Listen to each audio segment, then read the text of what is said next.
Bonjour à toutes et à tous, si vous aimez jouer tout en apprenant, vous êtes au bon endroit, c'est le Vendée Quiz, le jeu de TV Vendée, avec des questions et des réponses sur le département de la Vendée, un jeu où lors de chaque numéro, deux candidats s'affrontent. Et aujourd'hui, nous accueillons Raphaël. Bonjour Raphaël. Bonjour. Alors vous venez de Vieille-Vigne, C'est ça. en Loire-Atlantique. C'est ça. Bon, ce n'est pas la Vendée, mais on est tout proche. Je suis originaire de Bournezeau quand même. D'accord, donc vous connaissez quand même Voilà. bien la Vendée, vous êtes électricien.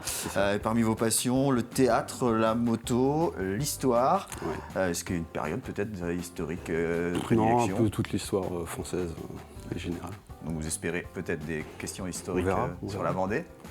Vous êtes curieux, vous avez envie d'apprendre et vous aviez envie de découvrir aussi la télé de l'intérieur. C'est ça, Voilà, c'est pour ça que vous êtes inscrit tout à fait. à ce jeu. Face à vous, Cédric. Bonjour Cédric. Bonjour. Vous venez de La Roche-sur-Yon, Oui. ouvrier et conducteur poids lourd. Alors vous êtes en Vendée depuis le 2010, vous êtes breton d'origine. Oui. De quel coin De exactement? Quimper. Quimper. Oui.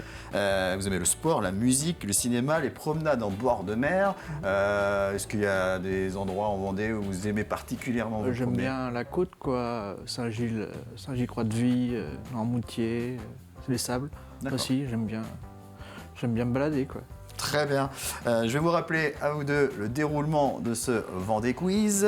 2 manches et une finale. La première manche, vous allez répondre chacun à 4 questions individuellement. Chaque bonne réponse vous rapportera 1 point. Ensuite, dans la deuxième manche, vous allez utiliser les buzzers qui sont installés juste devant vous dans un questionnaire de rapidité. Le premier qui buzz pourra répondre. En cas de bonne réponse, il empochera 2 points. En cas de mauvaise réponse, c'est l'autre candidat qui pourra répondre pour 1 point. Et puis celui qui totalisera le plus de points à l'issue des 2 manches pourra participer à la finale avec 3 questions et 3 paliers qui permettront d'accumuler différents cadeaux. Des cadeaux que je vous propose de découvrir maintenant.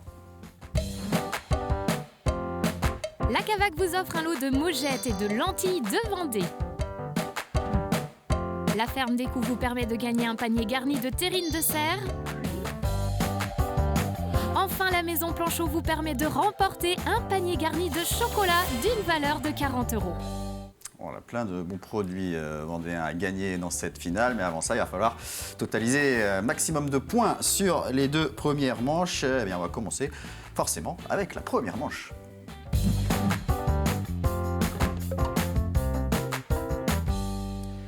Quatre questions individuelles, comme je vous le disais, dans cette première manche. Et on va commencer avec vous, Raphaël. On va regarder une petite image pour commencer, une image un peu ancienne. Où est-ce que vous reconnaissez? Place Nap. La place Napoléon, donc à la Roche-sur-Yon.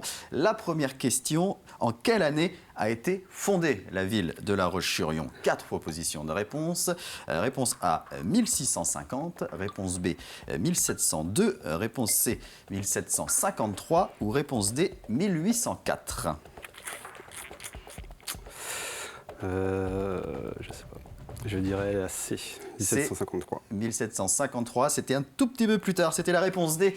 1804, la ville a été fondée par décret impérial le 25 mai 1804. Elle est promue à cette même date, préfecture de la Vendée, en remplacement de Fontenay-le-Comte. Cédric, c'est à vous donc pour cette première question. Quelle commune a failli être choisie comme préfecture de la Vendée? Justement, on parlait de la préfecture de la Vendée avec La Roche-sur-Yon. Mais quelle ville a failli l'être? Est-ce que c'est réponse A, Montaigu, réponse B, la Chaise-le-Vicomte, réponse C, Challans ou réponse D, Bournezeau? La Chaise-le-Vicomte. Réponse B, la Chaise-le-Vicomte. Excellente réponse, Cédric. En effet, lors du transfert du chef-lieu de la Vendée de Fontenay-le-Peuple, à l'époque, à une commune du centre du département, Napoléon Ier a pensé établir la préfecture à la Chaise-le-Vicomte, mais c'est finalement La Roche-sur-Yon qui est choisie à l'époque sous le nom de Napoléon Vendée. Vous marquez votre premier point, Cédric. Raphaël, deuxième question, là aussi une image tout d'abord. Avant de découvrir la question, est-ce que vous reconnaissez? Maizet peut-être? Non, c'est l'abbaye de Bois-de-Séné. Mais je vais vous demander quel est son nom exact. Comment s'appelle l'abbaye de Bois-de-Séné? Est-ce que c'est réponse A, l'abbaye Saint-Vincent? Réponse B, l'abbaye Saint-Pierre? Réponse C, l'abbaye Notre-Dame de l'île Chauvet? Ou réponse D, Notre-Dame de la Garde? Réponse D, Notre-Dame de la Garde. Réponse D, Notre-Dame de la Garde. Non, c'était la réponse C, Notre-Dame de l'île Chauvet.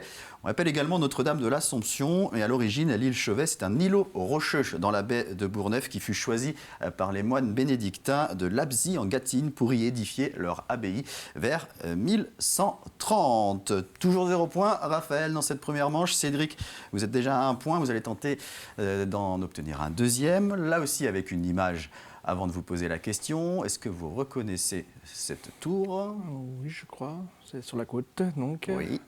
Vers les Sables d'Olonne, je pense. Exactement, oui, c'est la tour d'Arundel aux Sables d'Olonne. Mais quel est le véritable nom de la tour d'Arundel? Est-ce que c'est le château Bel-Air? Réponse A. Le château Saint-Clair? Réponse B. Le fort de la Chaume? Réponse C. Ou la tour du Chenal? Réponse D. La tour du Chenal. La tour du Chenal, alors en effet, la tour d'Arundel est juste au bord du Chenal, mais non, le vrai nom c'est le château Saint-Clair. Cette tour, le château Saint-Clair, donc composé d'une tour donjon de 34 mètres de haut et d'un bâtiment entouré de douves. Son nom vient de l'ancienne tour qui était située à cet emplacement et qui était connue sous le nom d'Arbondel ou Herbondel. Vous restez donc à 1 point, Cédric. Raphaël, troisième question, une petite vidéo d'un endroit que vous connaissez certainement. Le Gois. Le passage du Gois, en effet, cette chaussée submersible entre le continent et l'île de Noirmoutier.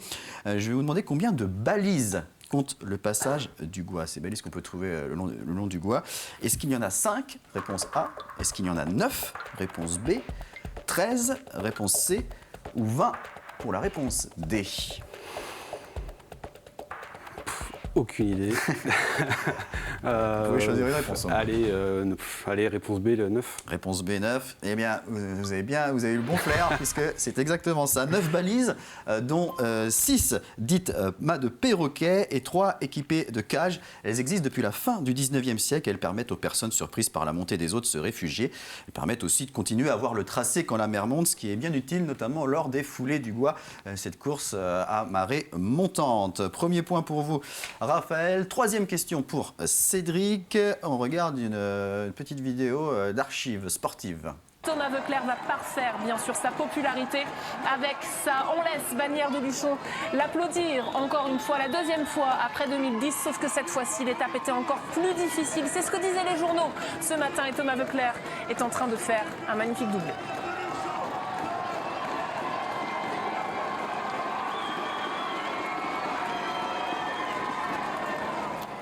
J'imagine qu'on a toujours plaisir à revoir une victoire de Thomas Voeckler sur une étape du Tour de France. C'était à Bannière de Luchon. Mais ma question, c'est combien Thomas Voeckler totalise-t-il de victoires d'étape sur le Tour de France? Réponse A, 2. Réponse B, 4. Réponse C, 6. Ou réponse D, 8. B, 4. Ah, vous n'avez pas hésité, Cédric. Et en effet, Thomas Voeckler s'est imposé à 4 fois sur une étape du Tour de France. Une victoire en 2009, une en 2010 et 2 en 2012. Il a participé à 15 Tours de France et il a passé notamment 20 jours avec le maillot jaune. Raphaël, quatrième question, la dernière pour vous dans cette première manche. Je vais vous demander les noms d'habitants. Comment s'appellent les habitants de la Rabatelière? Est-ce qu'ils s'appellent les Rabatelièrois? Réponse A. Les Rabatelais? Réponse B. Les Rabatteux? Réponse C. Ou les Rabastos? Réponse D. Alors, je dirais réponse B, les Rabatelais. Et non, c'était la réponse D, qui peut paraître surprenante. C'est les Rabastos, les habitants de cette commune de la Rabatelière. 999 habitants au dernier recensement en 2019. Dernière question de cette première manche avec vous, Cédric. Là aussi, je vais vous demander les noms d'habitants. Je vais vous demander comment s'appellent les habitants de la Chapelle-Téméraire, petite commune de 390 habitants. Qui est situé entre Bournezeau et Fontenay-le-Comte. Est-ce que ce sont les téméraires? Réponse A. Les capellotémériens? Réponse B. Les capellotais? Réponse C. Ou les captomériviens? Réponse D. C, les capelotiers. Les capellotais? Et non, c'était la réponse A. Les téméraires, les habitants de la Chapelle Témère. On arrive à la fin de cette première manche. On fait un point sur les scores. 2-1 pour Cédric. C'est très serré. Tout est possible encore dans la deuxième manche. Mais avant de passer à cette deuxième manche, on va revenir un peu sur vos passions. Raphaël, notamment le théâtre. Oui. Est-ce que vous-même, vous pratiquez le théâtre? Oui. Oui. Dans une compagnie? Dans la troupe de Vieille Vigne. Dans la troupe de Vieille Vigne. Voilà, qui s'appelle les Passes à l'acte. D'accord. Avec peut-être un spectacle prévu prochainement. Pour début fin janvier, puis mois février. Très bien. Vous, Cédric, vous aimez le sport, particulièrement quelle discipline? Juste le basket. Basket, avec une équipe que vous suivez particulièrement? Le RVBC. L'équipe Je suis bénévole au club. D'accord. L'équipe de La Roche-sur-Yon, équipe féminine notamment, en Ligue féminine et en Coupe d'Europe. Le cinéma, pareil, quel type de film vous appréciez? Plus d'action, j'aime bien les policiers aussi. D'accord. Dernièrement, le film qui vous a marqué? J'avais été voir quoi. C'est vague, hein, c'est très vague. J'en ai rien qui un autre. J'ai rien qui me Y a rien qui ressort, c'est pas ressort, j'aime tout, quoi. J'aime de tout, quoi. Voilà. Quand il y a un petit moment de pause, quand j'ai un moment de 2 heures, 3 heures, je vais au cinéma, quoi. Je vais au Cinéville ou à la Concorde aussi. Très bien. Allez, on va continuer à jouer, messieurs. C'est parti pour la deuxième manche.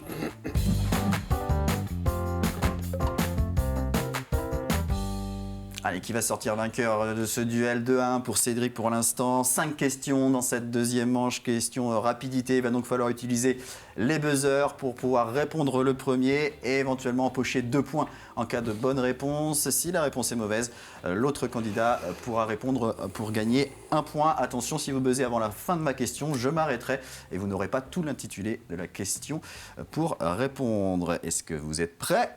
Oui. C'est parti, première question. Comment s'appelle le champion de MMA originaire de La Roche-sur-Yon?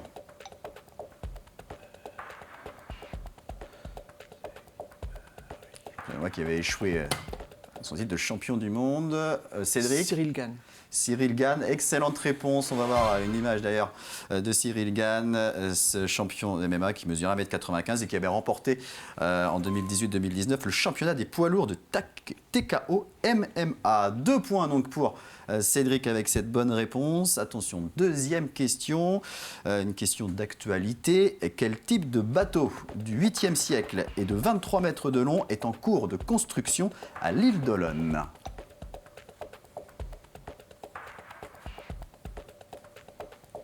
Un bateau du 8e siècle.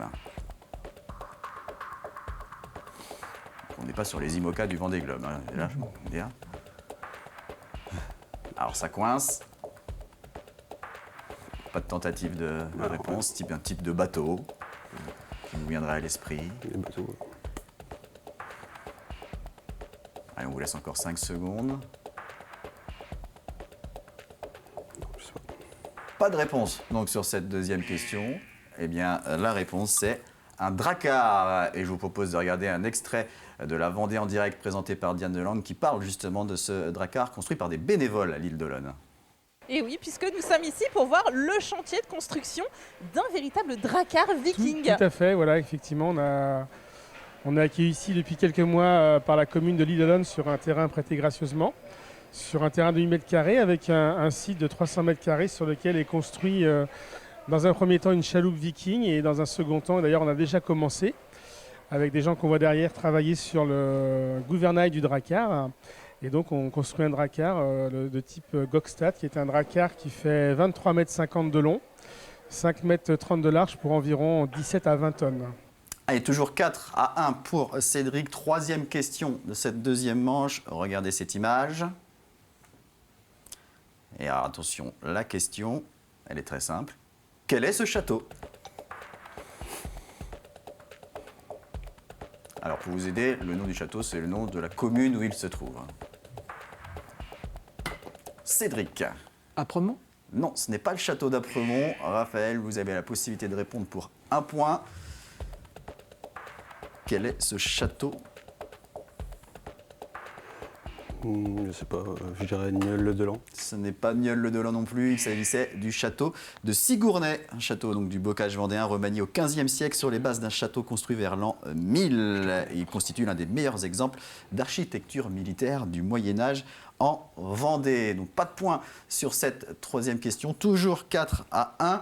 On va maintenant parler gastronomie vendéenne et je vais vous demander quel est le nom du gâteau emblématique du Marais Poitevin. Et c'est Le Cédric qui a fion. buzzé. Le fion à l'ancienne. Ce n'est pas le fion.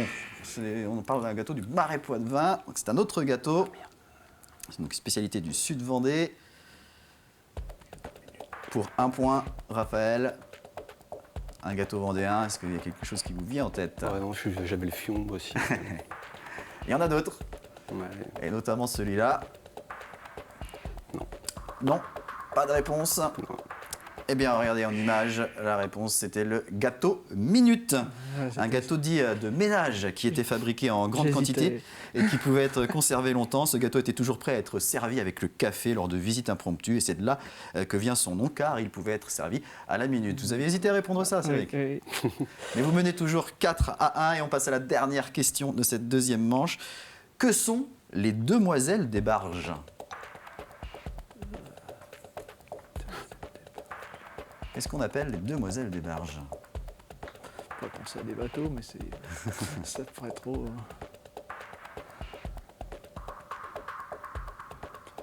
Sirène. Ah, on est sur des questions pas très faciles hein, sur cette deuxième manche. Les barges, est-ce que déjà ça peut Ça me parle pas du tout. vous parler? Non plus. Si je vous dis qu'il y a un phare des barges, où se trouve-t-il? Ça ne nous aide pas.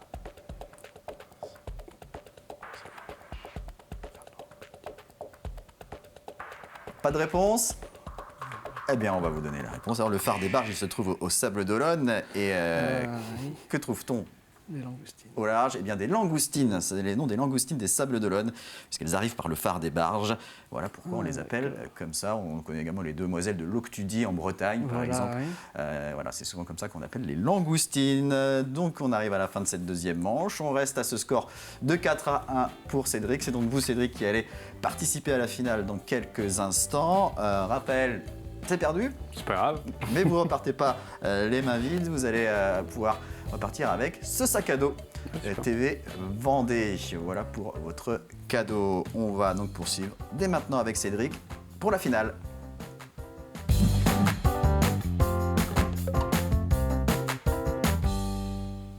Trois questions, 3 paliers à franchir pour accumuler des cadeaux. Cédric, des cadeaux que je vous propose de revoir maintenant.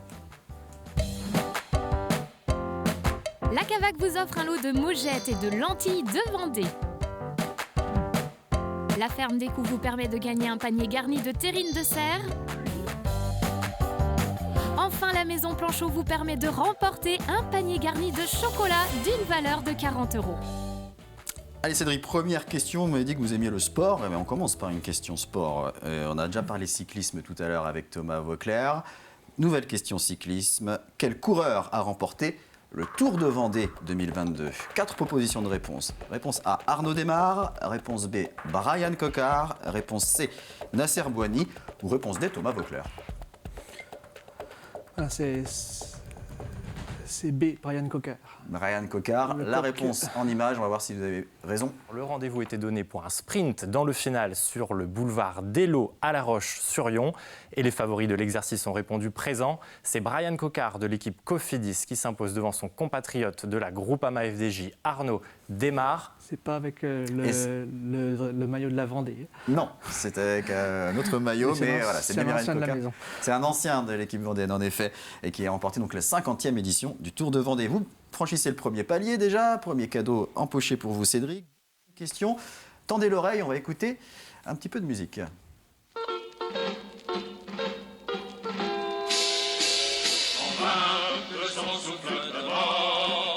L'anarchie embrasse le monde, en vain sur nous la foudre gronde. Un bras fidèle est toujours fort, un bras fidèle est toujours fort. Quel est le titre de cette chanson, Cédric? aucune idée, vraiment. Allez, c'est aucune pas idée. facile. Aucune idée. C'est un chant des révolutionnaires, mais alors là, aucune idée.